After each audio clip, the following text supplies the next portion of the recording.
So I'm taking a little break from my afternoon activities today. Morning activities is actually when it started. And I was a little bored today, and whenever I'm bored, that means something's about to happen. And it typically involves a crowbar. That was as it turned out today. Uh, Crowbar came out, and I had a little project that I've been waiting to do, and actually Katie's been waiting for me to do it. It would be the more accurate way to put that. And that was just a little thing. It'll probably turn into something big, as projects do, but just turning a big built-in alcove kind of bookcase into a smaller alcove, and a little bit more pleasant to look at than the old 1962 paneling. Right? It's a small project, and so out comes the little boredom, out comes the crowbar, and off goes the paneling. And so that's where things started. And I thought about it as I was thinking about doing another Devo today, and just how things tend to happen. A lot of times we do things out of boredom, or we can, out of boredom, we look for ways to avoid boredom that don't involve activity. But we hate boredom just as people. We don't want to be bored. So we either look for an entertainment thing, or we look for an accomplishment thing, or we need something to fill that time, that empty time with. And so sometimes, I'll be like anyone. Yeah, I'll just what can we do entertainment wise? But sometimes that's just the mood to like, all right, I've got this thing hanging over my head. I want to get it done. It's not that expensive, so I'll get something done. And as I thought about it, a crowbar is an interesting thing. It's easy to get something done. It looks like it's done, and I've worked in the morning and got something done. I can tell because it looks a lot different. Well, a lot of times, really, I haven't accomplished anything yet. I mean, I've started on that, but I really haven't accomplished anything so far. What I've done is I've removed stuff, and now I have a big gaping hole in a part of my wall that sits on the back of my fireplace in the kitchen. So now I can see a bunch of cinder block in my living room. So I've actually, in a sense, made the situation worse. And a lot of times in our boredom, and you might have recognized this in your own life, and recently, we make things worse in our boredom. It is easy to grab the crowbar, the hammer, the whatever tool of destruction you like to do, and beat things with, and pry things apart. And a lot of people want to do things like that. I had to defriend a person today off of Facebook for posting really horrific things. And that's a person I knew from the time they were very young. I was young.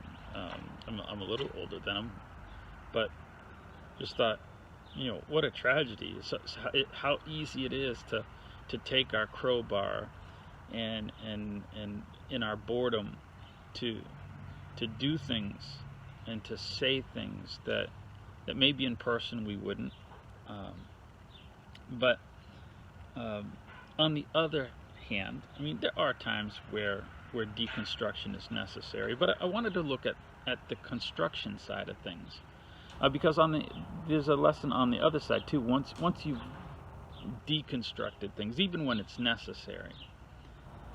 In my case, I've got this brick wall.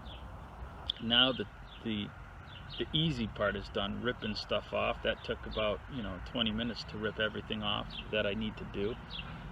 Now comes the hard part, right? Relatively, the more time-consuming part, the more expensive part, the putting stuff back together so that it can be used is the more difficult thing. And so a lot of times we do that, and then I'll just live with what I have for now. Or, I'll get to that. And it's easy to do that now. maybe not in my case because it's so hideous what I can see in my living room. But we have that tendency to get used to things the way they are. And I have a lot of those kind of projects in my house, a lot of things that I've gotten used to. Trim that wasn't finished, or not finished painting here or there. But I've learned the secret, at least to a certain extent, I think, personally. One of the things I do when I want to make sure that something's going to get done, I go and I buy what it is, whatever. So this afternoon, I ripped it apart, and instead of just sitting, oh, I'll go get the stuff later, I went right out and bought it, right? And so now it's sitting, and it has to be done. I've got it sitting. It's in the car too, so I can't, it's in the van, and it's the van is loaded up. So if I want to use my van, I'm gonna have to get to work. And I figured out the key is to put myself in that position where something just has to get done. Here it is. I hear it. Do it because it has to get done. That's a secret I've learned. And I think scripturally, spiritually, a lot of these things work the same way, where it's easy to deconstruct. And again, even in times where some deconstruction is necessary, where we have to confront things or what have you, it's easy to do the deconstruction, but the construction is more difficult. In this process, Katie says, think about how, because this was a knick-knacky shelf and things like that, and it was just really huge. She said, well, think about, what things you want to go where. No, I'm not going to do that before I get started on this process, because it'll never happen. I'm trying to think every detail out. A lot of times our productivity can die a death of planning, where we have to know every detail.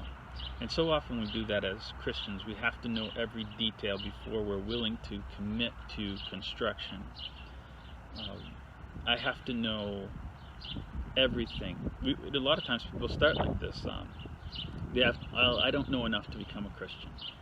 And we put it off and put it off and put it off. And then as Christians, well, I don't really know enough to share my faith with others. I'm not comfortable with my level of knowledge. Whatever it is, we always want to put it off until we know where everything is going to go and that we're absolutely ready. And the problem is you're never ready. At some point, you just have to jump in, and you think about some of the examples in the Bible that here's these great men, Abraham, going somewhere and not knowing where he's going, and something got done because he didn't have to know.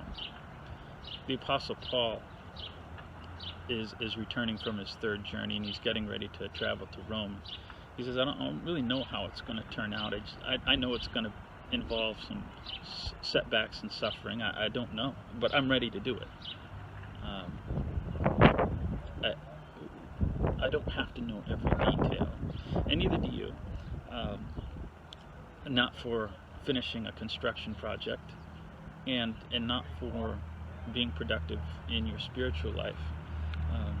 At some point, pick something. Maybe someone's asked you how to, or not asked you how, but asked you, hey, could you teach a kids class? Oh, I don't know enough to teach a kids class. Or here, get involved in this ministry. Here's a ministry that our church does, and here's this thing. We'd like you to get involved. Oh, I couldn't do that. There's a lot of things I've not known how to do before I do them. But just do them.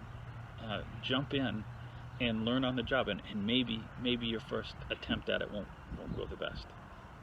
I've had construction projects like that on my house, and fortunately I'm the one that has to live with them and no one else has to see them, but we learn and we move on, and that's how things go. And I imagine that on the trip to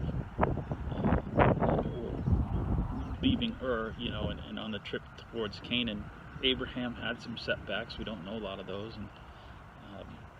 but I'm sure there were things along the way that were surprises to him. Same with Paul. We know a lot of those things that happened.